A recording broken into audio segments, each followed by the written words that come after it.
Okay, it looks like it's trying to work.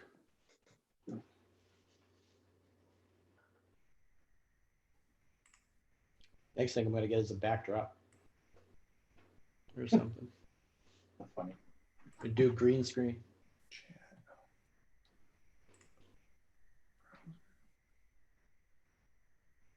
Is it going live?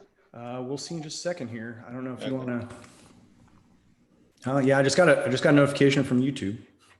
Oh, for YouTube or Facebook? Well, it's going to YouTube, Facebook, Projectorgram Facebook page, and Projection Pros. And yeah, it looks like we're running live here. So, hi everybody. Much better success already than we had last week for anyone that joined us last week. Gosh, it took almost an hour to get connected. So this week we are, we're doing a few different things. We've got Jeremy Martirano and Max Weinberg. The three of us are on Zoom to send this to everybody through something called Restream, which if you haven't looked at that, I'm still relatively new to it, but we tried it last week and it worked really well. And that was just basically to send the same video to multiple sources. So we are broadcasting live to the Projectorgram Facebook page, Projection Pros Facebook group, and YouTube. So hopefully this works well, and we'll see how this goes. To get us started, let's see. I wonder if I'm not sharing that. This is a problem. There we go. This would probably look a little bit better if we had that running. So I was so excited. I was so excited that we had the, so excited that we're actually live that I forgot to get this image up there. So we're going to start in just a couple of minutes here. Let everyone kind of gather in. Just to give a quick summary of what we're going to go over today. We're going to start with Max, and Max put this amazing video out a couple weeks ago, or maybe a week or so ago, maybe a little bit longer. So we're gonna watch the video. We're gonna kind of talk about all the things that Max did in this video, which again, super awesome stuff. And then we're gonna turn it over to Jeremy, and he's gonna do a presentation all about cake mapping. He's gonna map a cake. But I am wondering what is going on here, because I don't see this image showing up anywhere. I see it on oh, there we Facebook. go. Okay, there we go. Good. Okay. All right, let's just wait another minute here. You already got a fan that likes the YouTube. They're going to put it up on their TV. Oh, good. Oh, good. All right, there we go. Yeah, so for anyone, if you're watching maybe on your phone, I'm not sure where you're tuning in from, but we do have Projection Pros Facebook group we're streaming to, Projectorgram Facebook page, and YouTube Live. So we have a variety of options there where you can watch this. And the cool thing is with this software that I'm using, I mentioned already, it's called Restream. There's this really cool control panel or chat that pulls in every single source that you're broadcasting to and puts all the chat messages in one spot. I'm going to experiment with actually responding to this stuff in a little bit. So we'll see how this works. All right. I think, yeah, well, we're up to 16 already just on Facebook, I think. Not sure about YouTube. I'll check that out in a minute. But okay, so let's go ahead and I'll formally welcome everyone. Welcome everyone. Thanks for joining us this evening. We've done a few seminars already, or webinars about a variety of topics. I've covered some really basic introductory topics on using your projector. Tried to do a little bit more advanced. Last week, me, Max, and Jeremy talked about mapping, and I probably shouldn't even say me because it was Max and Jeremy that did all of the talking, because I don't know anything about mapping. My name is Jim Weiss. I'm one of the owners of Projectorgram. We have Jeremy Martirano and Max Weinberg with me. I'm hoping that this will show up when I share that. So we have those guys with me as well. They know mapping way more and way better than I do. And we get asked about that at Projectorgram so often. How do I map? What do I need to do? What software do I need? So last week we did this little webinar, and it turned out really great. And we knew that people want to know more about certain topics. So for this week, we're going to dive really deep into cake mapping. And hopefully this is useful for anyone that's been wanting to learn this or maybe knows a little bit about it, but wants to dive a little bit deeper into it. So to get us started, I'm going to clear this image off. And I have this video that Max shared on social media, Facebook, maybe Instagram. Did you just put it Facebook, Max, or where'd you do it? Just Facebook. Okay. So I guess you just want to talk about yourself for just a quick second, Max, and maybe introduce yourself, where you're from, what you guys primarily do. Sure. My name is Max. I own Empire Entertainment and Photo Booth, and now kind of going into the AV industry a little bit deeper. We're kind of pivoting because of what's going on, primarily focusing on mapping and stuff like that. It's kind of growing exponentially. It's just kind of growing, which is a good thing. I have an AV background. I've got a DJ background. I still currently, although I'm furloughed, like a lot of people, work for a major AV company that has, I guess, branches throughout the United States. So I do kind of have a luxury of having some toys to play with that normal people don't, or normal companies don't. But that's probably going to be changing here in the future, so to speak. But I do come from a DJ background first. I love technology and I love mapping, and it just kind of fell into it. It's a lot of fun. And it's not a real big field right now. So it's kind of something that you can kind of get into and maybe grow with it as the business grows. But it's something that I really enjoy doing. Great. Well, thank you. What I'm going to do now is I'm going to show this video. This is what Max had shared on Facebook. I'm going to show the video real quick. We may talk through it just a little bit here. And then I'm going to stop it at a few points and we're going to dissect exactly what Max did.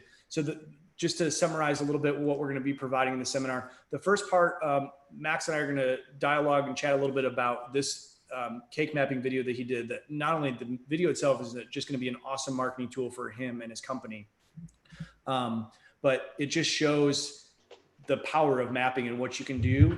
And it's really cool because he didn't mean for it to be a behind the scenes video, but there are some spots that we've discovered that the camera pans one way or another, and you can see exactly some different ways that he did this projection map, there's cake mapping. So we're going to stop at a few spots, talk about what equipment he used, how he basically put this whole thing together. So we're going to do that first. After we get done with that, we have Jeremy, who is standing by he has a projector all set up, ready to go. He has his fake cake all set up and ready to go. And he is actually going to get into, you're using Grand VJ, correct, Jeremy? Yep.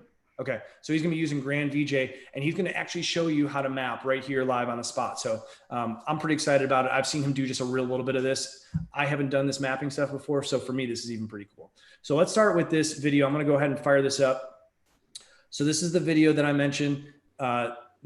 This is Max's video. This is what he had posted recently to Facebook. Just a really great marketing piece for him to showcase what you can do with cake mapping. I'm gonna let this thing play through just so you can see everything that the video showcases. And it's only about 1.5 minutes long. And when it gets to the end, I'm gonna go back to the beginning. I wanna ask Max some questions about some things that he did. I guess first, let me ask a quick question about this, Max, while everyone's watching. Did you have a professional shoot this, or was it shot on a phone or a DSLR? What was it shot on? I actually shot that video. Okay. It was done with a DJI Osmo Pocket, that little, just like a little gimbal type thing. I have it around here somewhere, maybe. It's just a little gimbal thing that you can walk around with. It's really a cool little thing that you can get video with. Yeah, the video turned out just great. All right, so we'll let this finish up here, and then we're going to go back through and watch, and I'm going to point out several things that if you didn't catch it the first time through, that we'll talk about everything that Max did to create this. And Jim, I don't know, is my mic on? Yeah, you're good. Okay, just a little thing, and people ask, the video itself, people are like, well, you've got some weird video in there. This was actually done for a hotel in St. Petersburg called the Vinoy, which is owned by the owner of the Tampa Bay Buccaneers, which I guess I'm now a fan of, being from New England, and Gronkowski now playing for the Tampa Bay Bucks. So he also owns the Buccaneers as well as Manchester United. So we were there to show our mapping skills and show what we can do. So we tried to tailor make the video to what would be applicable to his palette. So it's really not strictly just a wedding cake situation per se, but it's got the video of Tampa Bay in there and Manchester United. So it's great. Hey, Okay. Max, real quick, I just wanted to say that's a perfect example of to show people that this is not just for weddings. This can be for anything. I mean, please don't, let's start thinking out the box here. It can be for anything. And here's that little camera, by the way, you asked about. Yeah, that turned out great. So here it is, right? It's just this little DJI Osmo, which is really kind of inexpensive, but it's got a little gimbal. I don't know how good you can see it. I'm looking at my camera. But it's like $300. It's not that expensive. That's but cool. you can shoot in 4K, and it's got a selfie mode. So if you hit it 3 times, it'll turn around and go into selfie mode. But it's made by DJI. It's really a cool little pocket camera. You can take it wherever you go and get some pretty decent video from it. So that's cool. Nice tip. Thank you. Yeah. Okay, so we're gonna start at the beginning here, and right before we got on, we got the Zoom set up. One of the first things that Max pointed out to Jeremy and I that I missed, and I think Jeremy said he missed also, is I watched this video several times and I saw 2 projectors, and we're gonna talk about those 2 projectors in a minute. And then Max said, hey, by the way, there's another projector in this that I think you said you didn't use, but do you want to point out where it is, Max, and talk about that a little bit? Yeah, there's a projector right there on the cocktail round table right in the front. And you can kind of see we actually took a box that we had catered food. We had like some cookies or something that came, and we were looking for something to shroud the projector that's located on that cocktail table. So we took the box, it was white, and I think we left it the way it is. We just kind of cut it and we shaped it around the projector, but we left some air for the projector to breathe. We ended up not using the projector. It was going to illuminate the back scrim, the Lycra in the background that the uplights are on. But it just didn't work out. But it's still sitting there. But you can, if you have more time or if it's something that you want to expand into. I had actually mapped around the cake. We were going to use more video, like foliage type video and stuff like that to create a background instead of just being white. It just didn't pan out. But I think I have some B-roll footage of that, and I'll see if I can find it and send it along. But we just ended up not using it. How tiny is that projector? Because that looks like a really small cocktail table. I think it was like a little Panasonic fisheye type 3K projector, just a small one. That's cool. But I was just going to use it for the around the cake. So it wasn't really, didn't have to be high powered, didn't have to do a whole lot. I just wanted to use it for imaging on the back, but we just never used it. That's a good point. Cool. Yeah. So let's talk about everything that we can see here. So did you provide everything that we can see as far as the uplights, these panels on the side, the panel in the back? Yes. Okay. Those are basically, it's called huddle rooms, but it's kind of like backdrops for a photo booth. It's the aluminum tubing with the zippered type white Lycra that goes around it. Like the pillow kind of thing? Yeah, like a pillow top, like a pillowcase photo booth backdrop. Okay. But these are like semicircles, and you can use them for all different types of applications. But we used them to hide the projectors that were located on the flank of the cake itself. I see now. I'm looking down at the bottom and I recognize, these kinds of feet. Yep. Okay. So you have 2 of those. Do you know how tall these go? I think those were maybe 8 feet, maybe 10, 8 to 10 feet. Okay. And then this backdrop is the same thing? Same thing, just more pieces of it. So is this one fluid piece on the back? Let me see. Yes. Well, I think there was, I'm looking a little bit closer. I got lights in my, it is one big piece that we did it was all one big backdrop. Okay. All right, let's go a little bit forward. What was this called? What did you call this again? What did you call those pieces? Which part? What did you call the panels? We call them a huddle room, but it's just, it's probably different terminology from company to company, but it's just a standard. I think you can get them like from the photo booth people. Right. You can probably order them from your favorite backdrop provider. Yeah, we have one, like we use one at Mobile Beat for like our backdrop for our booth because they're awesome. They're Right. so easy. So okay, great. All right, so we're gonna keep going here. I want to get to a spot where we can see some stuff. All right, so now that we're into some video, talk to me about what you had to do in advance. So did you have all this? You had all this footage, I'm guessing, already in advance prepared? Actually, no. Yes and no. We had the B-roll footage we had beforehand, but the elements like the water falling and the hearts and stuff like that, I had actually got that the night before and stayed up till about 3, 4 o'clock in the morning, mapping it in. It was just like a tight schedule where we only had the ballroom for a certain part of time, and the owner was flying in at a certain time, and it was really tight schedule. But I ended up getting that elements to the cake and whatnot the night before. Okay. Um, all right. So what software did you use at the event for your actual mapping? That again is our Chaos, the Media Master Pro. It's what I primarily map in. Okay. You can use other programs such as Resolume, Mad Mapper, Heavy M, stuff like that. I'm just certified in Media Master and Chaos and whatnot, so that's my preferred mapping software. But there's Grand VJ, which is a sub company of Chaos. They're made by the same company, so it's essentially the same thing. Is what was it called again by RKS? This one's Media Master Pro. Media Master. So is Grand VJ maybe something more common or more affordable for a DJ or someone that's just getting started versus? Yes, exactly. Okay. It's kind of the Media Master Pro has more bells, more whistles, more things that you would use in a more. You get more layers, you get more effects, you get more stuff. But for basic mapping and whatnot, Grand VJ is perfectly great for the DJ industry. There's no probably less of a value for getting Grand VJ as opposed to Media Master. That's a learning curve too. Yeah, exactly. Yeah, that's what I was trying to come up with. So how were you connected to your, like how was your computer connected to your projectors?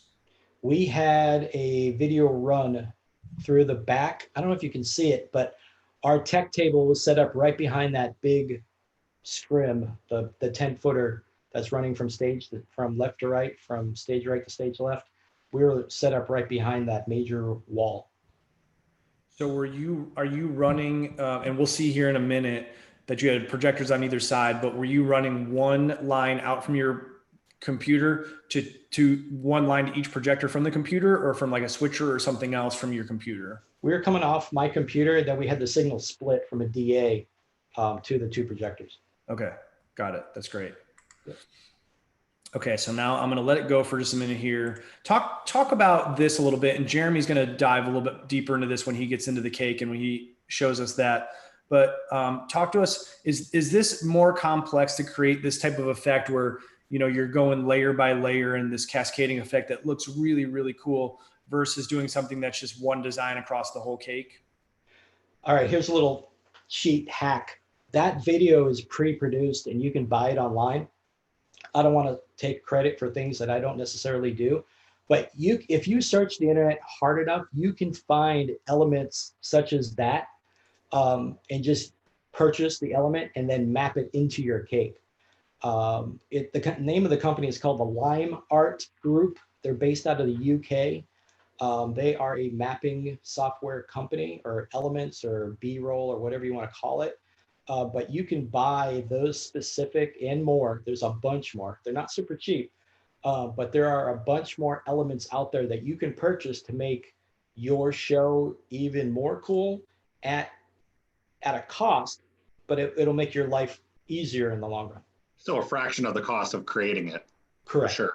And for time and effort and labor. I mean, I do After Effects, I do all those programs and whatnot. It would take me hours on end to build something like that. So to make your life easier, you can go out and purchase it if you want. Great. Okay. All right, so let's let this play a little bit longer. Yeah, because this just looks so cool.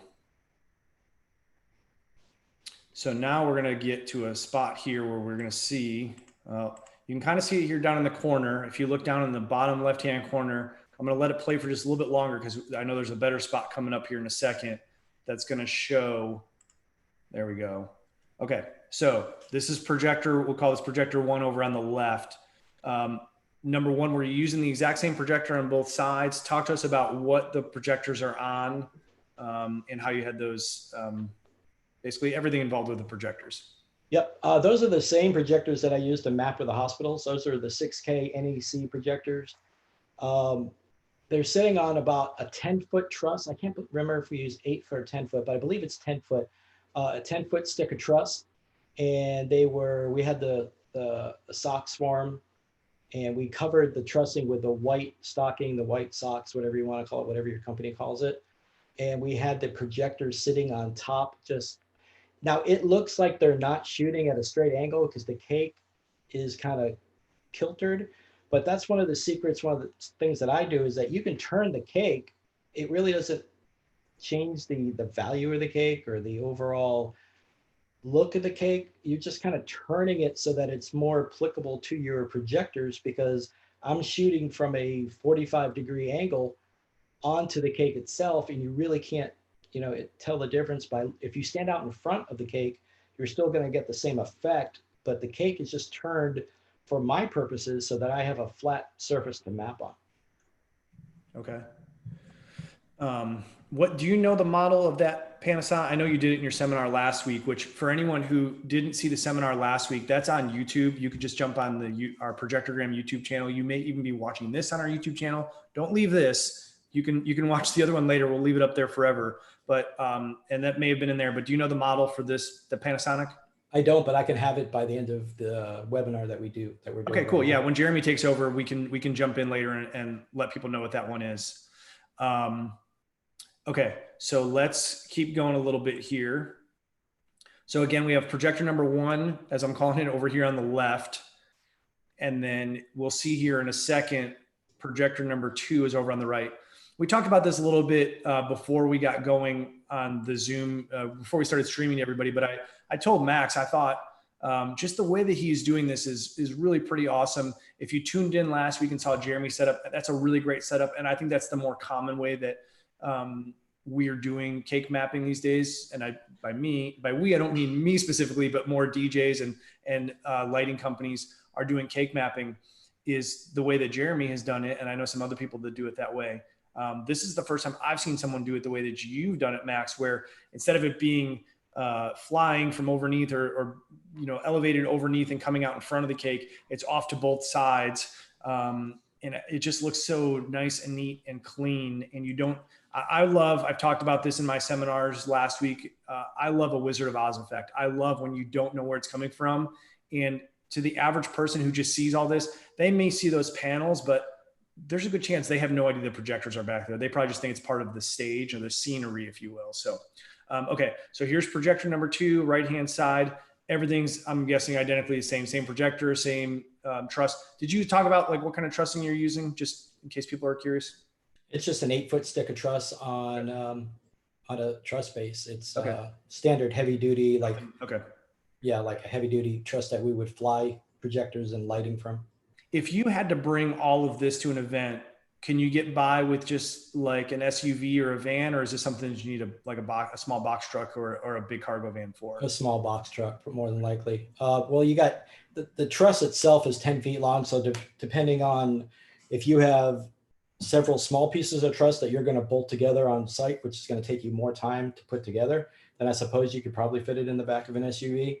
But you would at least probably need a trailer or something of that nature to show up, if not a small box truck.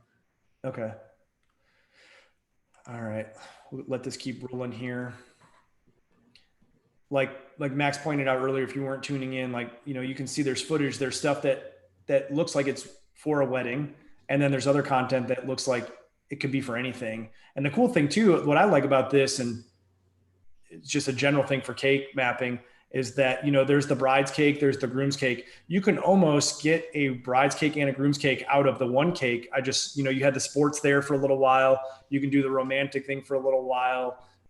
So you can kind of serve both purposes and kind of maybe make the bride and groom happy. And even like Jeremy, I love, if you've ever seen one of Jeremy's seminars, he's got this portion of one of his seminars where he talks about creating these moments. Like there's this one where the bride and groom are in the room, and all of a sudden the fireworks start going off in the background, and the couple does, or the bride, I don't think knew about it. The groom knew about it, but she was so surprised. And so that could even be something where that's set up in advance with the mapper that, hey, you know, when everyone walks in and for the first, you know, hour, it's going to be this. And then at some point we want to transition to something cool sports for the guy. And he'll think it's really cool. You can even like, I love with Max's setup, you could split it down the middle. Oh, the yeah. left side be wedding elegant, the right side That's be cool. Mario or, you know, whatever. No, that's a good point too. And that's like, you know, that was a style of cake for a little while where it looked, you know, they had that divide. So that's a great point. The possibilities are endless. I love it. Okay. So I know I asked a lot of questions. I guess if anyone had questions, I know I saw someone ask where the content came from that you mentioned, Max, and Jeremy, thanks for jumping in and answering that. If anyone has any other questions for Max, and Max, you're going to stick around for Jeremy's, correct? Yes, absolutely. Okay. I'm following the chat right now, so I'm trying to see if I can answer any questions that. Awesome. So if anyone has any questions that they think of later that they want to ask Max specifically about this, you know, feel free to let him know. How did you, going back to the actual promotional video part, the mapping is the bulk of what we're talking about, of course, but then how did you make this? The video turned out just awesome. I know you used that DJI gimbal that you have, but then what did you use to edit your video? Adobe Premiere. Okay. And I pay, I forget, it's like maybe $20 a month roughly for music beds. That's royalty free. You just pay, and there's a bunch of different music that you can choose from. So you won't get nailed on Facebook or any other type of social media for music that you don't own the rights to, that you're going to get muted halfway through or whatever. But I can get that too and put that up in the chat and give that to you before we get out of here tonight. Great. Kind of scrolling through comments, something that someone said was talking about the actual terminology cake mapping. This is a question for you too, Jeremy, and I don't know if you're going to cover this at all, but do you call this cake mapping? Do you have another phrase for this? How do you guys sell this when someone asks, or do people come to you and they're asking for it and they already know it's called cake mapping? You know, most of it's cake mapping, cake projection mapping. Some people call it living cake. I haven't really heard too many other options out there. Okay. I mean, everybody has a different name for it. I mean, I've heard a gobo or a monogram. The weirdest one I heard was, can you put a headboard light behind our table? I'm like, what are you talking about? They'll come up, they will surprise us and come up with some of the weirdest names for something. So just be prepared. You have to decipher what they're asking for. Yeah. Okay. That's great. Well, this has been great, Max. Anything else you think people might want to know about? I mean, no, it's practice, practice, practice. And Jeremy's going to go through that with you. It's just doing it over and over and over again and getting better accustomed to your surroundings and what you're going to do. Like this place that we were doing here for this cake, they brought all their salespeople in, they brought their chef in, they brought all kinds of people in. So we were trying to show them a turnkey operation where we were going to, and in fact, we did it that day. We marked where our projectors would go for the next one. We marked where the cake would be for the next one. The chef got together with us and he actually brought that fake cake that we mapped on. So it's like working together as a team with the hotel or the catering people or the whole staff in general, so that the next time you do it, it's faster and quicker. And if you have a bride coming in to do a site visit and do a walkthrough and she wants to see something and you need to get it up really quick and get it on the cake, you can pretty much be dialed in, because in Grand VJ as well as Media Master, you can save your setups, you can save your mapping, you can save everything to that cake and be pretty close. If you mark your floor, we call it spiking the floor, a little bit of tape and whatnot. But it's it's something that can be done beforehand so that when you arrive on site, it's just that much more quicker and that much easier each and every time you do it. That's great. And you actually, I thought of a question right as you started talking, and it made me think of a question that you already answered. So you said they provided the cake and it was a fake cake, correct? Correct. Okay. For you personally, when you do cake mapping, do you have your own that you would bring out if needed, or do you ask them to provide a fake cake? I have a couple that they can choose from. I have a couple different layered cakes that are fake. I have a couple different round ones that I practice on that they can choose from, or I'll get with a baker that they've chosen as far as, you know, the cake provider. And usually there's some boutique bakers and stuff like that here locally in my area that I work with a lot. So I know them on a firsthand basis, and I'll just give them a call and they'll provide me the dimensions of the cake and whatnot. And I can pretty much do a lot of the homework prior to getting to the actual reception site. Awesome. Well, thank you very much. Sure. As mentioned, Max is going to stick around and listen to what Jeremy presents. Jeremy's going to go through and map a cake. So we'll do that in just a second. Someone here, I lost it, somewhere in the comments. And for anyone who's joining us that wasn't here earlier, so we're streaming live on the Projectorgram Facebook page, Projection Pros Facebook group, and then YouTube live. Someone asked, I'm using something called Restream, which is, I'm new to this, and it has this really cool interface where you can see the chat, and it pulls in the chat from every single source where you're streaming.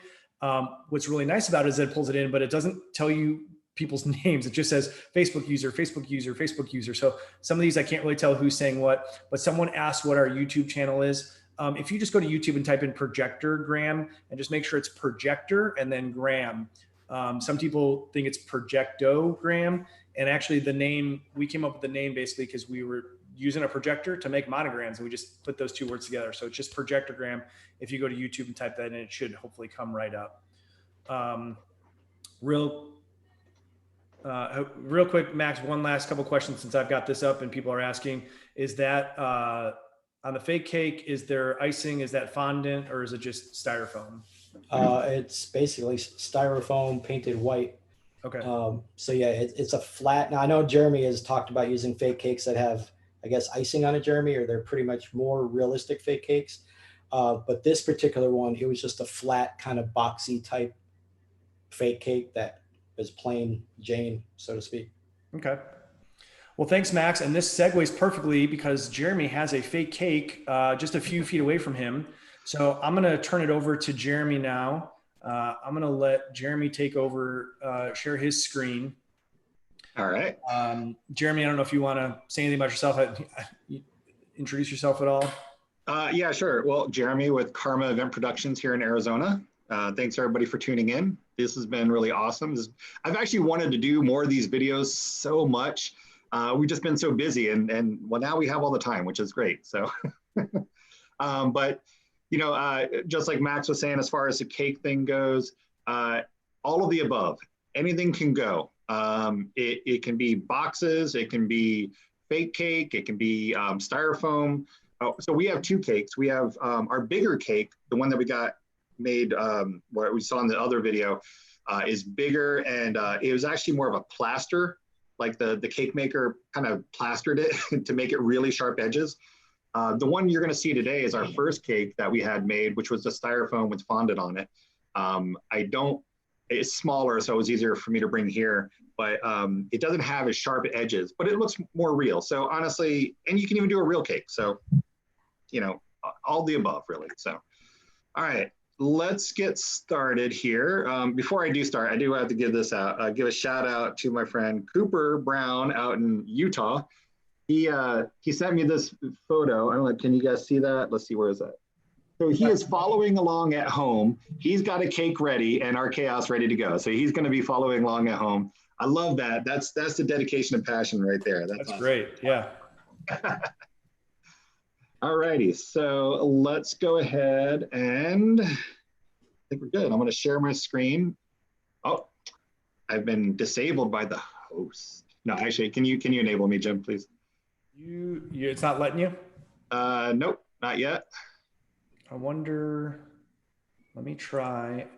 I stopped sharing my screen, which was the only thing that should have been blocking you. If you want to try now. Oh, now we're good. Okay. All right, cool. So this is, so what I'm gonna do is I'm gonna show you, I'm gonna actually walk you through step by step in our chaos. I'm gonna try and, we're gonna do a deep dive here, you know, just specifically for cakes, but I'm gonna show you some features here, some neat little tricks as well. So let me switch over my camera because, you know, you don't wanna see me. And okay, I gotta figure out where does it go. It's up here. We're gonna go to our Logitech. Boom, it's the cake now.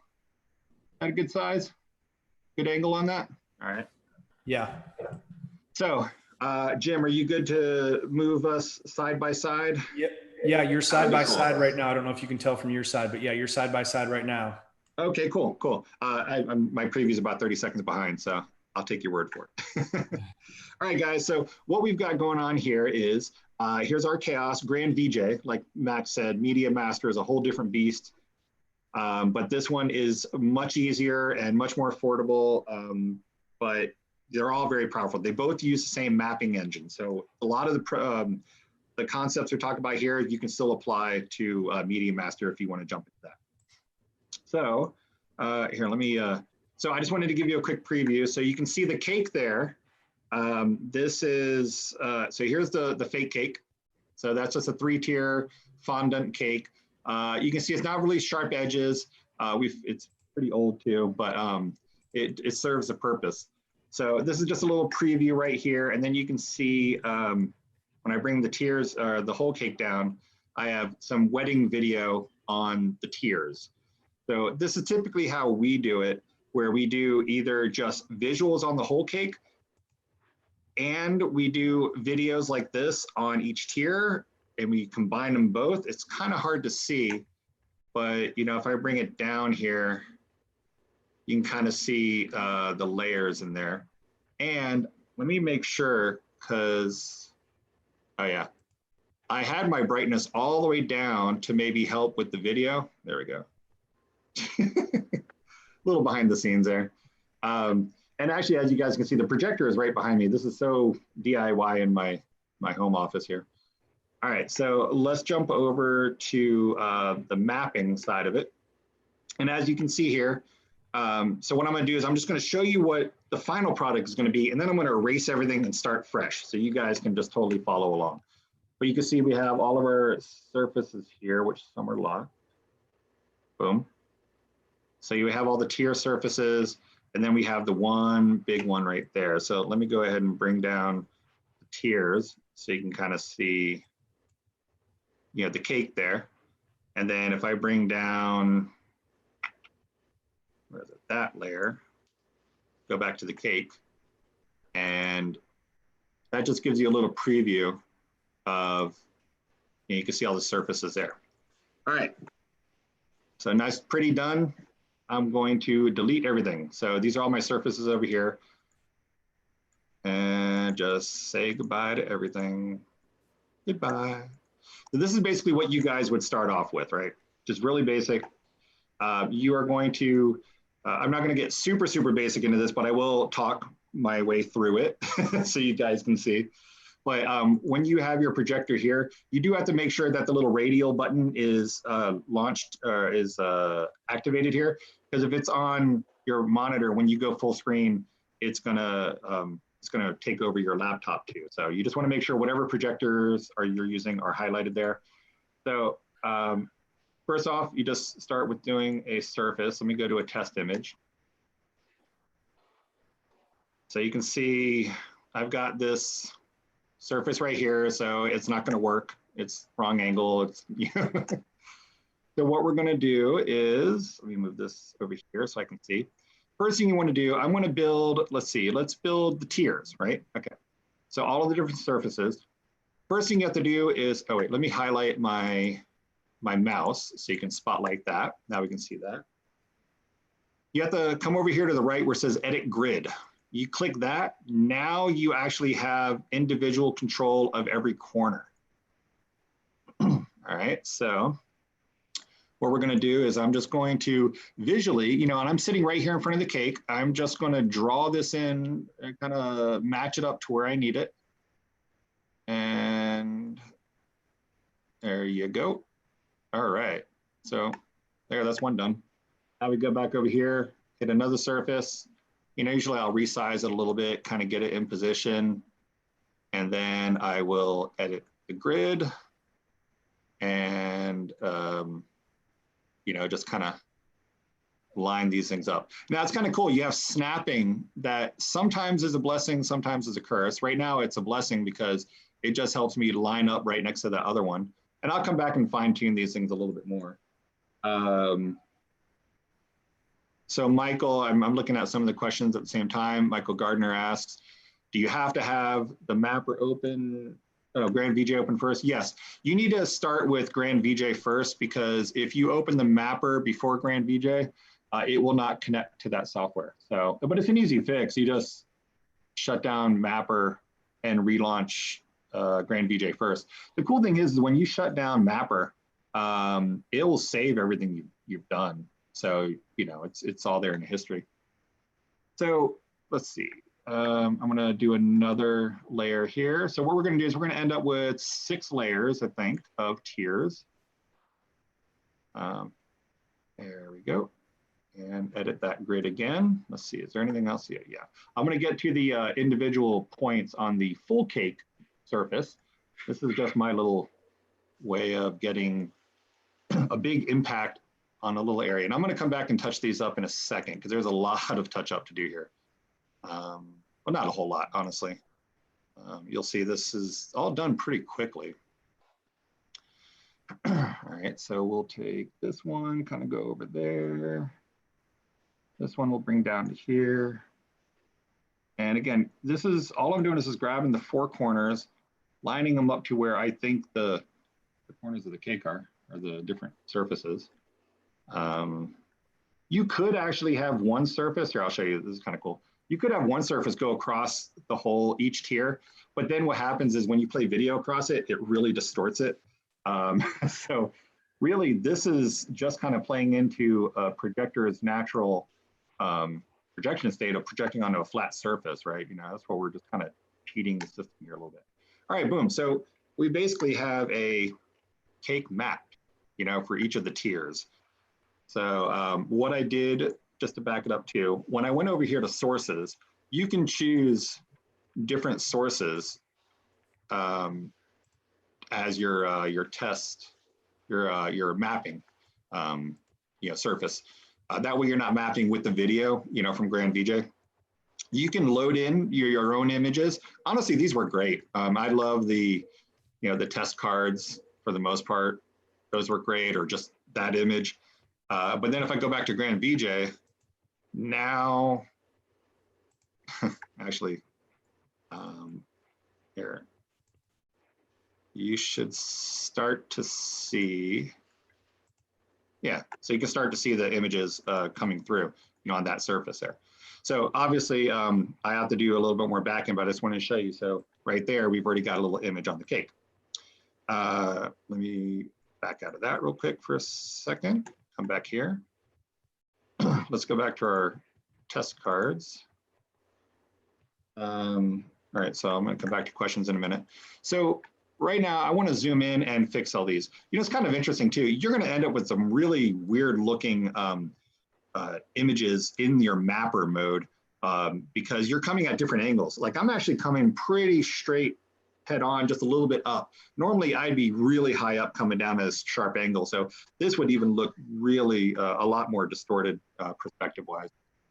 So the cool thing here is like, say if I want to edit this point right here, now I can use my cursor and I can really just dial it in. It might be hard to see on the, hey Jim, I think I don't see a side-by-side going to Facebook Live. It looks like it's a little preview window. All right, let me check on that for you. Hey, Jeremy. Yo. I've got some, I don't know if it's cool or not, just my humble opinion, but I've got our chaos on my computer as well. So at some point, if you want to show the difference between Grand VJ and Media Master, I can show you that. And Oh my goodness. I found the file. Now I don't have a projector hooked up, but I obviously saved the file from the show that I did for that particular cake.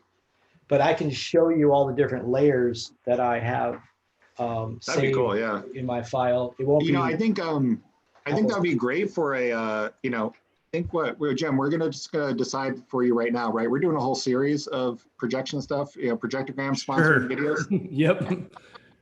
Sure. Because yeah, that could be a whole thing for sure. You know, I played around with Media Master, and it's like I was lost, but I'm starting to figure it out. You know, do some tutorials. Okay, so what was I going to say? You know, when you hit reset, this is kind of brings you back out. The way you zoom in and out on this, by the way, is a little complicated or a little, you know, cumbersome. I just use my wheel mouse, and I highly recommend using a mouse to do this because if you try to use your trackpad, it's going to be super annoying. I don't know about anybody else. They might have better skills than me, but so I just wheel in. Wherever your mouse is where it's going to wheel in. So say if I wanted to go down to the bottom of the cake, I just hit reset and then zoom in down here. I thought there was a way to kind of mouse around, but I don't think it's there anymore. So I might have been wrong. So anyway, so that we have our surfaces there. So now what we're going to do is we're going to hide all of these, and I'm going to lock them. So all over here on your surfaces, you have a little eyeball that just basically hides it or makes it visible. And then you have the lock here. It's a lot like Photoshop. If anybody's ever used that, you know, you have a lot of similar functions. Also do everything's layer priority or yeah, there's layer priority. So higher things will override lower things. So now we're going to do the big cake or the big surface. And this is where we're going to, this is where I'm going to actually add points and edit it a lot better. So Jim, do we ever, are we still side by side? I'm looking at the No, projector. it's weird. On my side, I am seeing the side by side, but it's not broadcasting. So I'm switching back and forth. I've switched back and forth a couple times since you let me know that. Okay, cool. Yeah. Yeah, we're trying to give you guys a good view of the whole cake and everything. All right, so what I'm gonna do now is I'm going to map the whole thing. This is where it gets really tricky. Oh, actually, you know what? I think I'm gonna actually get rid of my, let me see if I go just to the outline. That doesn't matter. Okay, so what I'm gonna do first is I'm just gonna I'm gonna line this top left corner at the top left of the cake. I'm gonna line this top right corner at the top right of the cake. And then I'm gonna go down to the bottom and, you know, do the same thing on the bottom right. And we're gonna do it over here too. Looks perfect, doesn't it, right? Done. Now, so here's the fun part. You get to actually add points along the path. And actually, yeah, I'm going to go to a blank outline. I think it's a little easier to see where I'm adding points, and you can see. So when you edit the grid over here, you have, you can actually add points anywhere along the shape or, you know, the surface's line or perimeter, and then it allows you to drag points around. So a lot of people, I think the first one is just adding a point vertically, and you can see that where I've just added it and now I can move it to where I want it. And what I'll do is you can't see, but I always take the top point and I move it to the back top corner of the cake. It's really hard to see, but that way you just kind of, you have a little bit of visuals on top of the cake. It's kind of a waste of space anyways, because everything gets distorted, but I would say put a flower or, you know, a topper up there anyways, and you might not want to map that part, but you know, I still like to add something there. Now, you can go down a lot of these. If you click this one, then it adds one horizontally. But the problem is, once you get past this point, when you add another horizontal, it's going to add equal points to the whole surface. You know, kind of, it's just going to give you a ton of points. And to me, that's good for some surfaces. But you know, for there's an option down here called you can add. I don't know. They just call it add control point, but it gives you a free placement. So I'm going to undo those two right there. And the next 2 points basically, oh, by the way, would be to subtract it. Yeah, that's another way to do that. But I am going to click my free add, which is really great because now if you see, as I move my cursor around, you can see, you know, I'm just moving up and down the cake. And what I'll do is I will work my way down from the top. I'll just find the top point, click add, and then I'll move it over. I'll move this up here. So now we're just going to outline the cake. All right. I'm going to go back over here, click another free. Here, I'm going to try and turn the brightness of this part up because that might help. I don't know if it will or not. Okay. Hey, Jeremy, if you don't need your whole screen there, I'm not sure how that mapping works, but I'm wondering if you put it in side by side, if you want people to see the side by side, because everything I'm doing over here won't fix it. I don't know if I can because I'm sharing screen. I saw someone in the chat say that they prefer to see the bigger version of Grand VJ anyway, so I think we're okay. But oh, that's fine. That's cool. Yeah, okay. Yeah, I could see that. You know, yeah, if you had to sacrifice one thing, definitely keeping the Grand VJ the bigger for sure. Yeah, because there's a lot of little places that we're going to be clicking around in here. So that's totally fine if we're good with that. Okay. Yeah, that's awesome. So now I'm going to add another point, you know, at the bottom of that first tier. And then I'll come over here to the right and I'll just drag it over to match the bottom of that first tier. Boom. And then I'll add another point here at the top of the second tier. And we're going to get this really cool Tron looking cake in a second. All right, just keeping going. Now, one of the interesting things that I've run into, and I don't know why, but for some reason, I always like to start from the top and work my way to the bottom. If I've started at the bottom and worked my way up to the top, by the time I get to that last click, it adds it below my other points, even though I'm clicking above it. And therefore, it puts everything into like a Z dimension or like a 3D dimension, and it twists my image all around. I don't know why. Like, let me see if I did one here. I wonder if that would do it. Yeah, like right here. So it's now added it here, even though I clicked up here, and it just screws things up. I don't know why, but I'm sure there's a reason. So I'm just going to undo that. All right, so let's zoom out, zoom back in down here. So we're going to add another free point right here on the bottom of on the top of the bottom tier. And then I just line those puppies up. Oh, come here, where'd you go? And boom, you've mapped a cake. It's that simple, honestly. So what I'm going to do is I'm going to go back to Grand VJ. We'll throw a visual in here. Oh, actually, I'll just start over on this for a second. But let me I'll explain the layers in a second. Let me see, what is that layer called? All right, so surface 7, right? That was my whole layer cake. I'm going to double click that surface so I can rename it. Because when you have all these surfaces, it's really hard to keep track of it inside Grand VJ. So now I've renamed that one. You could go down and rename all of these to tier 1, tier 2, tier 3. I've done that before. If you're not controlling what's happening on each tier, it doesn't really matter. And we're going to combine all those tiers, all those surfaces into one group anyways. But right now you see I have the whole cake there. So now we're going to jump over to Grand VJ. And I've got a whole cake here. And now it's the whole cake's mapped. It's that simple. And then I'm going to jump over. Well, that's a little weird. Why am I not seeing at the top? That was weird. See, there are some weirdness happening, but you can still see that it's pretty much done. I don't know why that did that.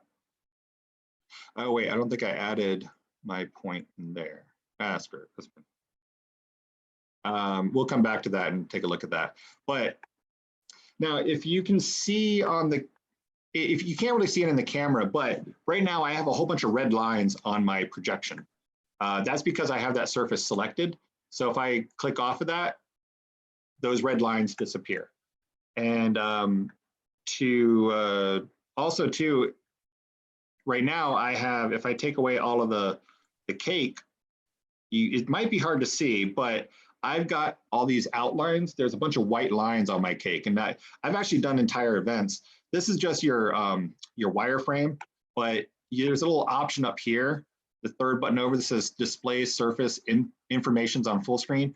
If you take that off, then it disappears on your live mapping.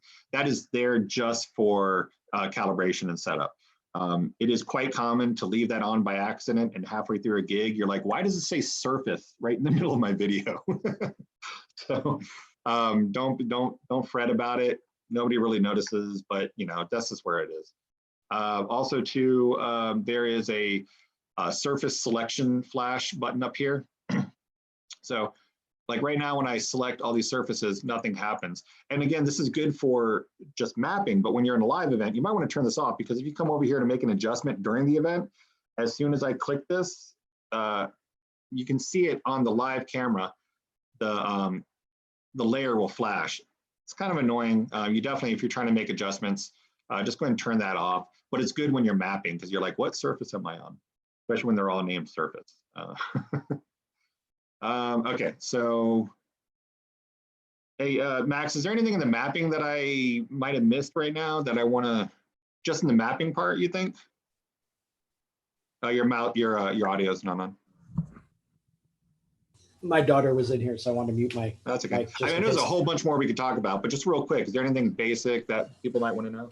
No, I mean, just other than naming your layers, because it can get real confusing real fast. Other than that, which you covered that, so that's great. No, I mean, you covered as far as clicking off the things up at the top so you don't see your red lines in your wireframe and seeing it flash on site. No, you've done a great job. Really Okay. Good. Cool. So another thing that we'll talk about right here, since the whole cake is all one surface, I stretched and manipulated that surface. So I basically bent it. And you can kind of see right here where the lines come down, they kind of bend here. It works really great on the cake. It looks good because it almost looks like it's bending and flowing over the tiers. There are some surfaces that you might not want that. So what you would do is I would right click the surface and say match output shape. And then now it's not stretched and distorted. And it still looks like it's rolling over the tiers, but play around with that. There's pros and cons to it. Obviously, what happens here too is that, I'll show you this. So that whenever you start the mapper, this input window shows up. I don't use it a whole lot, so I always hide it. But in this scenario, you do need it, because what happens here, when I said, let me undo real quick. Okay. So just real quick without going too crazy. This top window is showing what is encompassed, what part of the visual is encompassed in your projection map surface. So right now it's taken the full 1080 video, the full rectangular video, and shoving it into this cake, which may be good or may be bad. Most of the cakes, it's fine. But when we're doing like letters or different, if you're doing multiple surfaces that aren't physically connected, you want to be able to combine those. So what happens is when I did match output to shape, it literally is just a cropping. So I'm losing a ton of the video, but the video looks perfect. There is a way that you can come in here. Let me see if I can.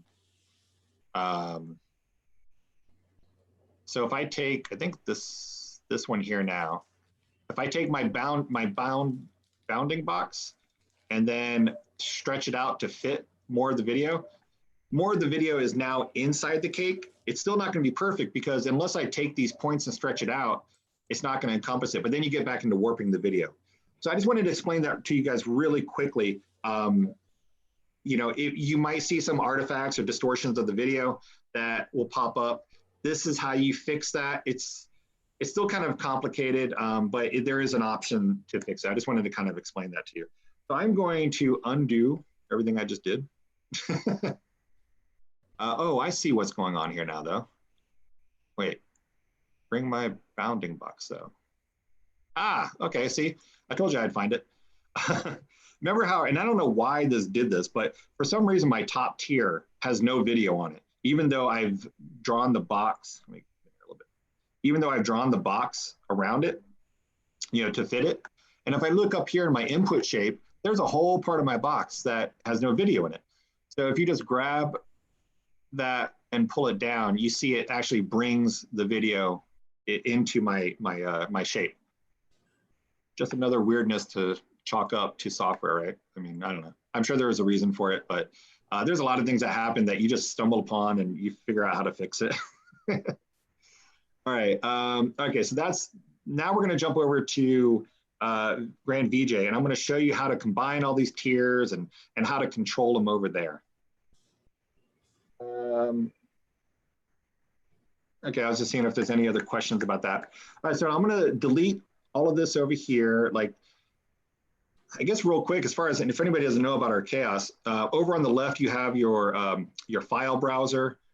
Down here at the bottom of this, you have the preview window for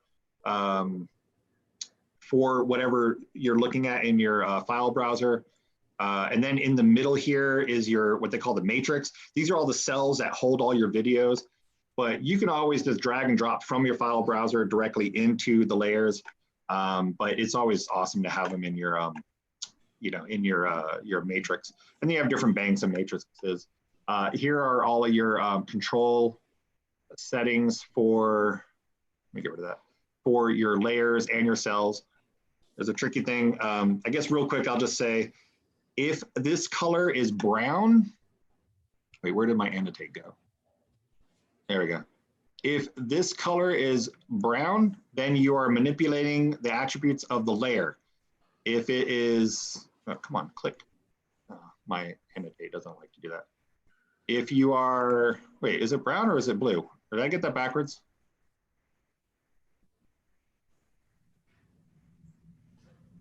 Hey, Max, how come it's not changing? What did I do wrong? Yeah, it's been a hot minute since I've been in Grand VJ, so I'm not quite sure why it's not changing. Oh, there it goes. There, yep. Okay. I know I'm not losing my mind. Nope. Trust me, it's, all right, so if you right-click the cell, this will turn blue.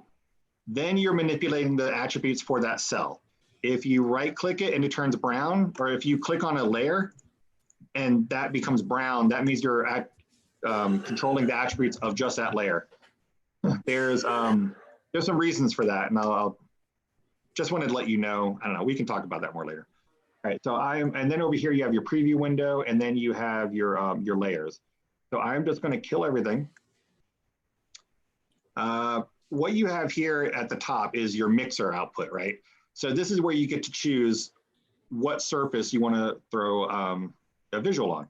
So this is how it defaults to. So if I throw this in here and I'm doing the whole cake, it's going to project on the whole cake.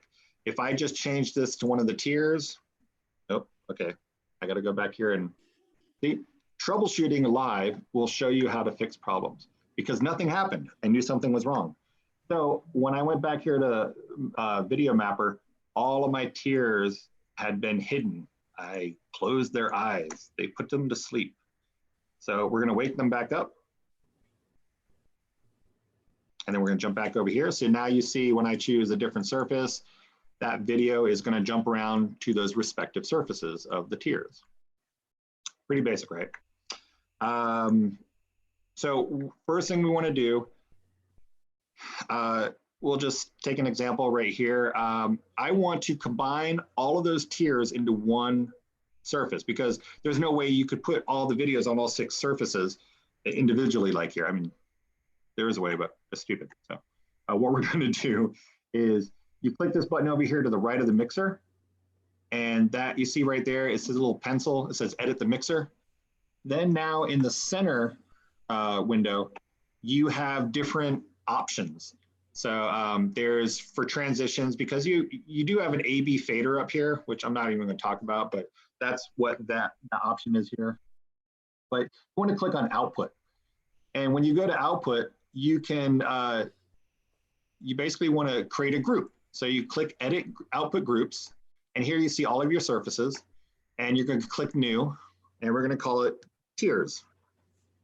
Tiers of a clown. There you go. Jamie Buddy, you probably like that. I liked all of his bad dad jokes today. That was really funny. So after you create your group of tiers, a group called tiers, you are now going to select the surfaces that you want to be inside of that group. and then you click close. See, nothing still happened though. It's all still only on one surface because I now have to go over to this mixer and choose tiers. And now they're all on the tiers. So I can drag another video in here. There we go. Now, little Daft Punk for everybody. This is where I think I'm going to turn my brightness back down because it was starting to blow it out. And I know, especially with the cake visual being so little. All right, there we go. And FYI, I know everybody's going to ask, I'm using the Epson 1985 projector. It's a 5K or 5,000 lumen one, or 4,800, whatever. Hey, Jeremy, what are you using to zoom in? Zoom in where? Someone asked in the chat, what keys did you use to zoom in? I think it was a couple minutes ago. Oh, on the, yeah. the only place I've been zooming is on the mapper. Right. So that's just my wheel mount, the wheel on the mouse. The wheel on the mouse goes round and round. Yeah. So you just you just make sure that screen's active and then you're scrolling your mouse in or out. Yep. Okay. Perfect. You can do plus or minus too, but it's just easier to do the mouse. And like I was saying before too, it zooms in centered based on your mouse position. So if I click reset and I put my mouse at the top, when I zoom in, it's going to zoom in on the top. And then if I hit reset, and now I want to go to the bottom of the cake, it's going to zoom in when I move my cursor down to the bottom. So that's how that works. Going back over here. So we've set up the tiers, the groups as a tier, or group, yeah. Now what we're going to do is we want to get control of, like I want to have my whole cake here, but you have to insert another mixer. So I'm going to go down here to layer 4. You can go anywhere, honestly. I'm just picking halfway down. And then you click this little button next to the A, the A side of the fader. It says insert a mixer above the selected layer. Do that, boom. And now you have a whole nother choice, whole nother options of outputs. Also too, if you ever do all outputs, that's what it's going to default to. So just be aware that if it's on everything, that's why. You haven't selected a different tier or different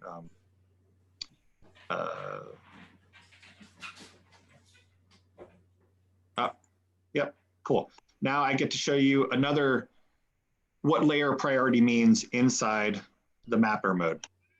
So as you can see, I have all my tiers up there. And oh wait, let's go to whole cake. And when I select whole cake, it overrides all of my tiers. Even though, it's weird. In Grand VJ, my tiers mixer is above my whole cake mixer output. Because let's go back over here to the mapper. Because whole cake is above all of the tiers, it takes priority. It's just something to be aware of. So all I have to do is drag my whole cake surface down and it fixes it. You can see all of the Daft Punk music videos playing on all the tiers, and I got the visuals on the background or on the whole cake. So wanted to show, yeah, so, and now you have your different fading here. You can bring things up and down. It's kind of cool. If you can actually sit behind, hide your laptop somewhere behind the cake, you can change this up all night long. I think that is one of the differences between Grand VJ and Media Master. Grand VJ, you need to have an active operator on it all of the time in order for anything to change. Media Master, I think you can set a timeline. Is that correct, Max? Yeah, I can show you if you want, but yeah, you can definitely do that. Yeah, so you can kind of set an automation. There is a randomized automation play on Grand VJ where you can put this button here, what is it called? Beat and autoplay settings, and it'll just jump through all the cells in this one bank. It's great, but it's not, it's not ideal for this scenario. So let's talk about now.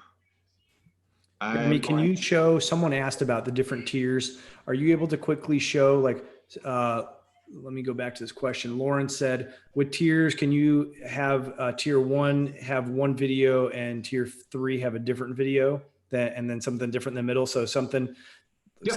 something on 1, something on 2, something on 3. Absolutely. Yep. All right, cool. So the neat thing about Grand VJ is that you can go up to 16 layers. I've only set it to 8 right now because that's what matches my Akai APC40 for faders. But you can go up to 16, so it just gets messy. So you could have a ton of different layers in it. If you wanted to have the same video, let's see. So right now that video is playing on all of the tiers. So let's go back to edit the mixer, go up here to output, edit groups. Let's create a new group. We're going to call it tier 1. And oh, I see. This is where naming your surfaces really comes in handy because I don't know what they're named, but I'm going to assume surface 1 and 2.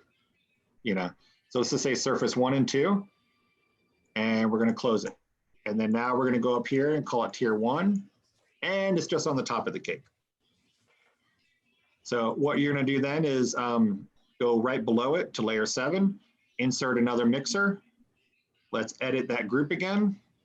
Come up here, create a new one, call it tier 2. And click OK, and it'll be surface 3 and 4. And I think let me see, this will be interesting. Can I just do it right here live? Let's just do tier 3, and then surface 5 and 6. So now we go back down to this layer, we'll call, pull up tier 2. Let's put a hummingbird on that layer. And then I'm going to come down here to layer 6. I'm going to insert another mixer. And then we're going to go down and select tier 3. And then we're going to put a little, here, let's go retro. A little soul to soul, keep on moving. And it's kind of a dark video. Here, let's go with this one here. What are you trying to say, Jeremy? The contrast was really low. Just kidding, Jeremy. We'll go a little Eden and put them up. That's one of my, I like that song. You can't hear any of the audio. Well, you can't hear it because of, well, you know, we don't have it going through Zoom, but this brings up a good point. If you're using music videos or any video with audio, there is a little button up here that a little speaker that you can, that's where you control your audio. That's all I'm just saying. You have to be careful with that. Sometimes you want it, sometimes you don't. But yeah, there you go. That shows a different video on each tier. Now, let me go back here real quick because I know we were talking about creating, like I was going to show you if I did one surface on just one tier, so it didn't look like it was duplicated. If I do another surface, we'll just quickly draw it out and edit the, here, let me get rid of these other guys so you can see what I'm doing. Oh, let me, there, now I can see it on my cake. And we're just going to draw this guy in. I'm just going to show you what happens because it's really distorted. It's going to look bad. But if you have a visual, it might look cool. So what I just did there is surface 7, we're going to call it tier 2 wide, whatever. So I go back to Grand VJ. And let's just say we want to put this video on tier 2 wide and bring that up. Now let me get rid of my outlines. Cool. So now you can see that I have the whole video playing across the whole tier. From this angle, it's really kind of funny. From this angle that I have my projector, which is almost essentially right in front of the cake, it looks fine. If you're going to put a projector right in front of your cake, no problem. If you're going to put a projector really high up on the, you know, from a high angle, it might distort it a little more. It's really kind of funny. Sometimes where the video stretches out the sides, it really stretches it. So, you know, that's just another way you could do this. It actually doesn't look that bad right now. I think if I were to take some other visuals and put them on there, it would break it basically. You have a 90-degree angle right there. So, you know, it's kind of hard to make that look perfect. Just take my word for it. But again, just like I just found out now, in some scenarios, it will work. So you just have to really experiment with your situation. So that could be a really cool effect too. we can bring up this, so you could do that with like a wedding video. Like I do have a wedding engagement video right here. So we'll put that on the wide. So that could be cool too. If that works in your scenario, that would be really neat. Instead of having two smaller videos going on the sides. Oh, I know what it was. Because say on the bottom tiers, because it gets really wide, let's just move this guy down here, right? And then I'm going to just remap it. So this is the beauty of this, right? You can just do it all on the fly. And we're gonna make this the tier 3. You're the bottom tier. Depending on the size of your cake, if you have a really big cake, that bottom tier could be really stretched out. So it's gonna distort the video. So I think you can get away with it on a middle tier, and on the top tier, again, it might be too small. So, it's just kind of experiment with it. Sometimes we don't even put video on the bottom tier because our other cake's really big and it has a really long, narrow bottom tier. So you might not want to do that. So, all right. And we'll just get rid of that guy. Jeremy, we got a few questions. Yeah, hit me. Paul asked, do you have a waterfall effect from top to bottom? We showed that a little bit earlier when Max was on. I don't know if you happen to have one handy. I do have one, yeah. So this is interesting. This is what Max was saying. I don't really know. Here, I'll throw it on the whole cake, right? Now what's gonna happen is that you can see up here in my top right corner. Here, let me make my preview bigger. This is the visual that you're gonna get from Limart. It is pre-tiered, but it's like a 5-tier cake. Wait, 1, 2, 3, 4, 5-tier cake. So, unless you're doing a 5-tier cake, it's not going to really work. But I found a workaround, and I don't know if this is how you're supposed to do it, but you can go in here and let me. What I'm going to do now is I am going to adjust the position of this. So I'm going to zoom it in. Whoops, where'd it go? Yeah, I'm going to go to this guy real quick because that one actually is a little more. I'm going to pause it. Now I can see. So I'm going to zoom it in, and I'm going to slide it down. I was playing around with this earlier because I was like, that's kind of cool. I've always wanted to do this. We've actually never used this on our cakes. There is, and you can, once you click on this, oh, there we go. I almost got it lined up. You can use your mouse to wheel it around to kind of play around with the sizing. Wait, come back up. There we go. That's almost there. Let me slide it over. Actually, no, I'm going to fix that in the mapper. All right, so now I have just manipulated the layer so that way I can make that visual fit because it was 5-tier and now I just made it into 3-tier. So, and then what we're going to do is we're going to play. Oh, wait. Before I do that, here's another little trick. These buttons down here on the bottom, they say copy effect parameter, copy mixing parameter, copy position size. So since I just made all those changes on this layer with the position and size, if I had dragged another visual on top of it, it would have just erased everything I did. So I had to make sure that that is not copied. So that way, whatever attributes, mixing, effects, or position you've applied to that layer, it will now stick no matter what you put in there. So I'm going to throw the waterfall in there and hope it works. There it goes. So good job. Yeah, there you go. Hey, Max, is that, I mean, is that how you do this? I don't really understand the Limart thing. Yeah, I mean, you pretty much got the idea. You either zoom in or you make the, see, I do individual layers and stuff, but you can do it in a timeline so that they fall from one to the other. But your workaround is probably the quickest, most prudent way to get it done. Okay. So like if you had a 3-tier cake, if you do the reverse math, you could take the bottom 3 layers, map those, and then the other ones wouldn't be visible. You could do it like, there's a couple different ways you can do it. You'd have to crop it out. Yeah. Right. It's really crazy. And that's definitely, I know this is what I did with Grand VJ. There might be something different in Media Master for sure, but I know the mapping's the same. Yeah, it's interesting. You could always re-edit the video too, I guess. You could just cut out, in Premiere, and then, cut out the bottom layers, I guess. Correct. So, but yeah, that just shows you the power. I mean, you play around with this stuff enough, hit enough real life scenarios of, uh-oh, what do I do now? That's how we all learn. But yeah, I love this. This is the waterfall. I've always wanted to do that. That's like really cool. And then now when I throw this one back in there, you have super disco, 80s neon cake.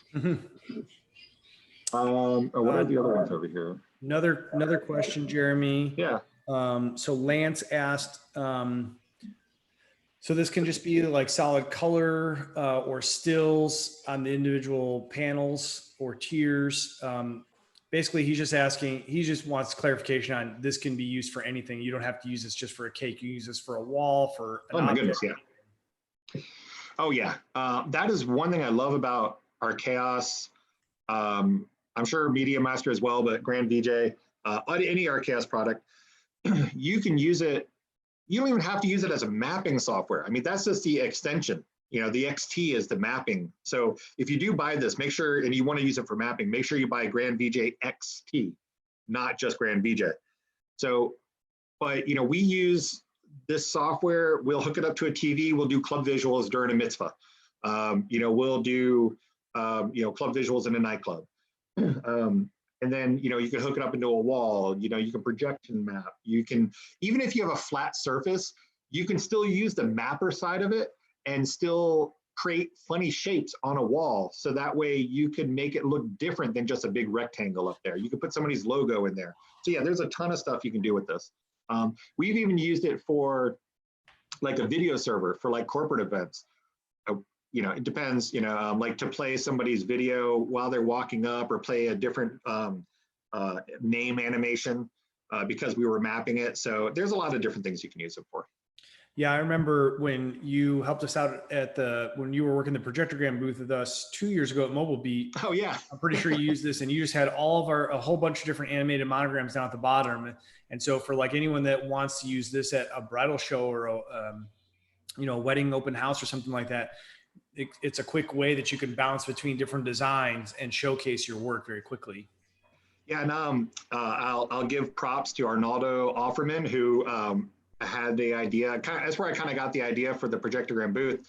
I think what he does at weddings is he'll have a tablet or something that's extended from his laptop that shows just the matrices, the banks here, and it allows the clients to come up and hit, press whatever visual they want to see. So you can make it interactive for the clients as well. Another question. So David asked about your cake, and I know we talked about Max's earlier, but he missed the whole cake discussion. But I don't know if we talked a lot about your cake, Jeremy. So can you talk about where you got it from, what it's made out of, that sort of stuff? Sure. So this cake, and I just took the visuals off. So oh wait, I forgot. Now I just took the camera off. Let me select the cake again. Where did that go? Such a lovely angle on me. All right. There you go. There's the cake. So this cake, I just ordered the styrofoam from a fake cake place online. And then I partnered up with a cake maker who made it into a fake cake.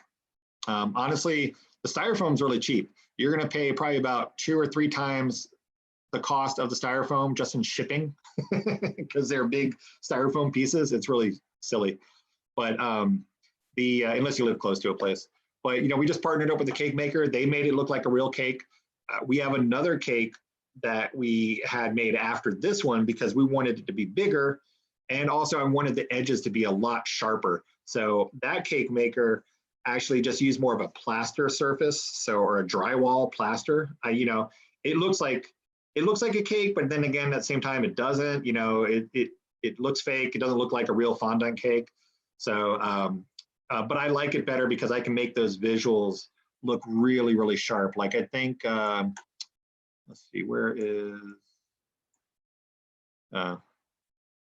like some of these things, it's kind of hard to see. Oh, maybe this one. The layers, it's a little wobbly because the fondant's not sharp. So, and even down here at the bottom, kind of hard to see, but at the bottom of it, it kind of warps a little bit. So that's my personal preference. And you said, so for anyone that didn't see, we did a seminar last week. It's on YouTube. You can go on YouTube and watch it. We talk more about generalities as far as mapping. Max did some hospitals. So Max talked about everything he did for mapping some hospitals with some really nice inspirational messages and thanking all the hospital staff. And then Jeremy did more generalized mapping. And one of the things that he talked about in that is using a fake cake for all of this mapping. When you're talking about cake mapping, and again, you can use this mapping for anything, but when you're talking in terms of cake mapping, he specifically said his recommendation is to go with a fake cake and then, you know, have the real cake in the back that just gets brought out at some point. Yeah. And Jeremy brought up a great point that I never even thought of. Like, I knew it from the standpoint of the logistics, but I didn't think about the standpoint of, like, now they get to look at the cake all night and see that effect for the whole evening versus only a portion of the night. All right. So yeah, I think somebody asked if I can go full screen on the cake. There you go. Yeah, I can do that. Yeah, and then I was going to show you some of the different, you know, visuals. Like you can see, you know, just clicking through, you can have, the sky's the limit with stock video. You know, we get everything from motion loops to digital juice to projection mapping store. I mean, there's so many places out there to get visuals. Yeah, now you can see it. Hey, Jeremy, you've got it on side by side. Do you want to try turning off side by side and just see if you can just show the cake? And then, oh, you know what? Now you've got, is that me doing side by side? Yeah, all of this is based off of what you're doing on your end. That's what I figured out. I've got gallery view. No, I've got speaker view. I've got gallery view. There we go. So now we're in gallery view. So try. Because we're looking at you. It's funny. Wait, where did my video go? Where's my options? Oh, let me go full screen and see if it pops up.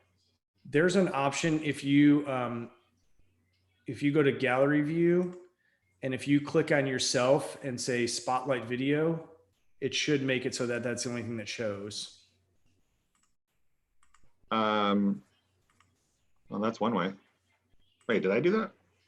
Oh, the host has spotlighted your video.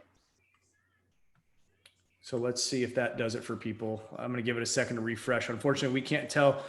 For anyone who hasn't done Zoom to Facebook Live, or actually anything to Facebook Live, there's like a 30-second delay. So you don't know what's actually working and what isn't working for a little bit. Oh, cancel the spotlight video. Okay, so you just did spotlight video. Let's see if that does it. Yeah, we're waiting.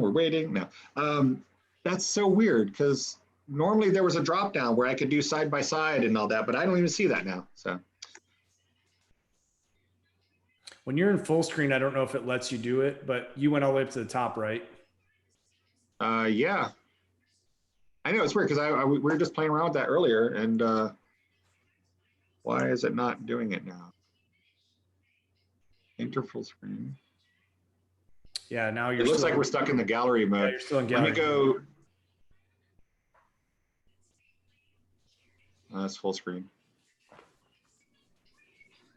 Oh wait, do I have to click?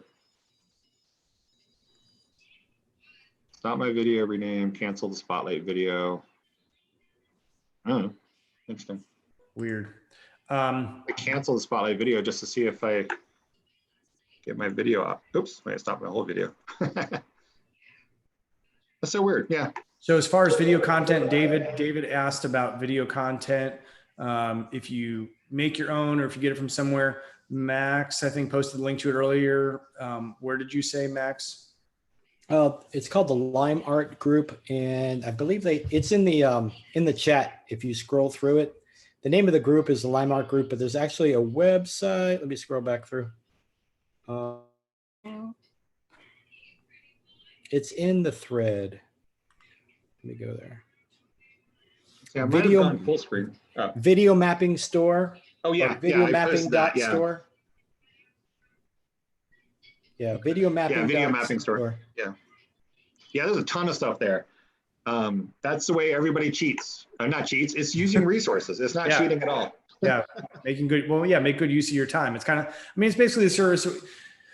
for anyone that doesn't know, like that, that's the main thing that we do is we're creating this content for anyone that can't create it, not specifically for mapping, but just for, monograms, logos, weddings, animations, all that sort of stuff. But same thing, it's making good use of your time, because even if you can do this stuff, if it's going to take you way longer, your time is worth something. Definitely. I wanted to show people one other quick little fun thing. It sucks. I wish we could get the cake going full screen. But, well, maybe they can. Well, no, because you're all just live streaming, yeah. No, speaker view. I'm speaking, unpinned video. Now it's pinned. I don't know. All right, so. If you switch your view to gallery. So that's gallery. And then. If I hide self view? Nope, I don't want to do that. No. Well, I don't know. I mean, I don't know. Okay, well, anyway, I just wanted to show people really quick. There is a cool thing you can do here. Let's just say, hold on, let me fix this real quick. I am going to show how to make fire and ice cake. Ooh, everybody excited? Okay. Oh, wait, that one's going to be. As long as you keep talking, Jeremy, it's full screen. So okay, I'll keep talking. I'll keep talking. Yeah. So what I'm going to do, I'm going to show you a quick little trick on layer blends. So I'm going to do the effect, and then I am going to show you guys the effect. So I'm going to do the effect, and I'll show you how I did it. All right. So what you've got, so you can see the cake, right? So we have fire on the cake. Is that right? Yes. Okay. And then if I hide this, now we've got snowfall. So the cool thing is if I go into, and I'll show you this in a second, I'm just gonna do it. Now I've got fire and ice. So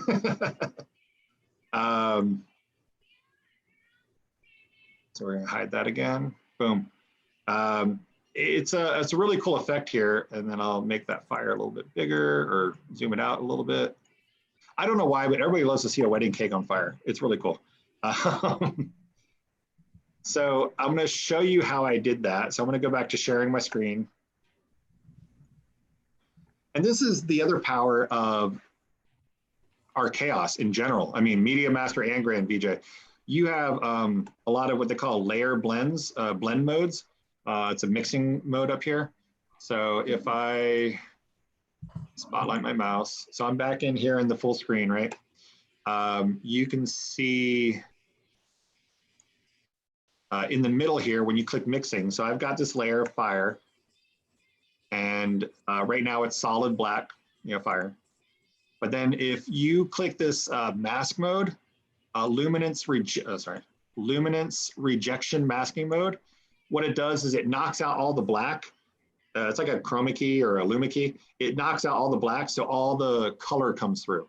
And you have a whole bunch of power here. You could do different colors as well. Like that knocks out the light. You could do color where if I just want to knock out the red. In this scenario, really, this one is just the best. Let me reset it. There you go. So that's how you can get a fire and ice cake. You have to play around with your layers, basically. There's a ton of power in here. If anybody knows Photoshop, that's where I've learned about blending modes, and but they call it mask modes. But there's a whole bunch of different layers up here. You can do addition as well. Let's go back to normal and zoom this guy in so you can see. So going to mixing, you got addition, you got multiply. I mean, like I said, if you know Photoshop, then you've seen these before. Lighten, this kind of blending mode. So now you've kind of gotten it lit on there, but it also makes it, it's really cool. I've done this a lot with different logos and club visuals, and this is where you're mixing all the visuals live, and this is what a VJ is. You are blending all these things like a DJ would songs. So that's the beauty of it. It's not just this set it and forget it thing. You can have a lot of fun with it. So anyways, that was just that quick fun little art chaos thing. I think Questions popped up. What are the cake dimensions from David? This cake is, I think, about 20. Wait, I think that's 18 inches tall. That one was, I think each tier is 6 inches. So like I said, we had another one built that was 24 inches tall because it was 4 6-inch tiers. So, anywho. Lance asked, can you take a live input into like Grand VJ? Yes, you can. Yes, you can. The cool thing, yeah, I've done that before. So when we do production, here, let me get this back here real quick. There you go. Now you get to look at me. When we do production on events, we're not the DJ. So a lot of times the DJ will be playing music videos, and we want to actually take their music videos and funnel them through. And there's totally a way to do it. You go up here to sources. And like I said, honestly, we could probably do a year's long worth of our chaos tutorials because there's so much stuff in here. But if you see up here where it says live inputs, this is where it has, oh, this would be fun. This is where it has the camera here. So I can put myself on the camera, and then there's my webcam here too. So if you have a video capture card, and we have this one by Elgato, it's a video, an external video capture that goes into USB 3.0. It allows me to capture an HDMI input. So I run that through here. It shows up here under sources as a live input, and then I can run any visual live input through. But you can also hook up a webcam, just like I have now. This will be interesting. I wonder if it'll work because Zoom's using it. But let's throw a camera on the cake. And there we go. We've got video feedback. So there you go. So let's throw this camera on. And that, I think that's because I'm using it right now on Zoom. Let's see if I change my video. Go back to Logitech. Start video. I don't think it likes that. Yeah. So anyways, but you can do that. You can have live video on a cake, or I mean, you can have live video. What I've done is actually, let's see.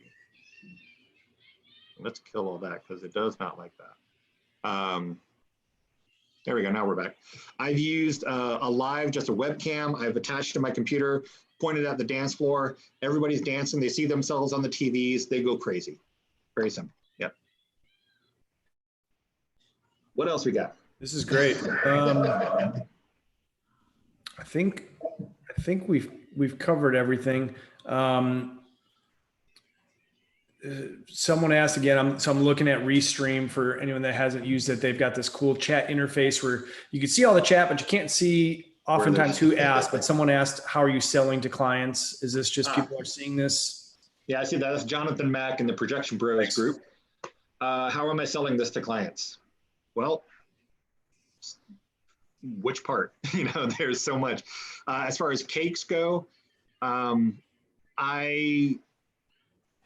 be honest with you, I haven't been super active in selling cakes because it is I started $1,000 and then we go up from there depending on content creation, complexity of setup, if I'm doing one projector or if you're doing 2 projectors like Max. I mean, it can just level up from there. So we've sold it, we've done many, but more corporate. So, you know, if you just show them pictures and videos, if you're trying to sell it to your wedding client or to whoever, I mean, that's what you're going to do. They're going to want something cool. If they, you know, if they're that type of client that wants this, you know, some people don't want that traditional, or they don't want that crazy techno cake. You know, they're just going to want, you know, the classic stuff. So you got to know your client, right? A lot of people are, you know, this is the same client that doesn't want colored lighting at their wedding, you know. They're like, I don't want lights at my wedding because they saw all super flashy, gross colors, you know, so they don't know that it can just be beautiful amber elegance and candlelight. So you can do that with cake mapping. You can just have very subtle effects going on it, or you can make it look like a disco. So that's how we're selling it or not selling it to clients. Projection mapping in general, again, it's just the client. I've done projection mapping for really high-end mitzvahs and corporate events. Oh, and we did it for a Sweet 16 where we did the Wizard of Oz cake. We did that for that. And then corporate events have used the cake mapping and projection mapping where we've done buildings and whatever, you know, so that's typically where we've done it. But, you know, the Art Chaos, like I said, you can use it for a ton of stuff, even if you're just doing it as club visuals on the side. What about you, Max? How are you selling it? Just had to unmute myself. I reverse sell. I have the hotels kind of sell it for me. And I think I talked about this last time. My best avenue of advertising, not only the fact that we've been in business for about 25 years and I know most of the players in town, I have the resorts sell it. And I'll say my normal rate is $3 grand, $5 grand, whatever it might be. You can sell it for 10 grand. You can sell it for whatever you want to make on it. As long as I make what I want to make from the event, I let the hotel sales staff be my sales staff. And then I'm not paying salespeople to work for me. They're making their cut on whatever they make above and beyond my rate. So it's kind of like having 4 or 5 different high-end hotel sales staffs under my umbrella, but they're really not, because they want to make the money on the upsell, and it gets me in their hotel or in their resort. So I let them sell for me. And I'll rebrand. I'll give them this video that you're seeing right now, and I'll take their logo and I'll put it on it, and I will recut it in Premiere. I'll do whatever they want to make it with their branding, so that when they sell it to their client, it's as if it's their staff, and it doesn't bother me one iota. As long as that money comes in and it's in the bank account, I will recut, rebrand, or do whatever to keep my staff busy. Yeah, exactly. Yeah, and that's a good point too. You know, most of our corporate clients, if we're not dealing with them directly, we work through a lot of what they call destination management companies. They are the corporate event planners that manage all the big, massive Microsoft and whatever, you know, big events that happen at these resorts or destinations. So they're the ones that we sell to them, just like, you know, Max was saying, and they sell for us. And that's why if you ever watched any of my other videos, I am huge on planners, and, you know, those are your friends. Those are your sales staff. Yeah, exactly. Good point, Max. Well, and I think a lot of this goes back to some of the stuff that we've talked about in all the seminars, the ones that I've done myself, and then that you guys joined me with last week and even today. The great thing, all this stuff is visual. It's so visual, and we have all these great tools these days to share visual content, whether it's Instagram or Facebook or Pinterest or all these different resources. So the best thing you can do is really get out there and just start doing it. Number one, it's going to be good practice for you, but then it gets your abilities out in front of decision makers, whether it's planners, whether it's the DMCs, brides and grooms, whatever the case is. Yeah, you're gonna have to, you know, do a little bit of work in advance to set these things up, but it's gonna bring you the business in the future, and it allows you to get some good pictures and video of it as well.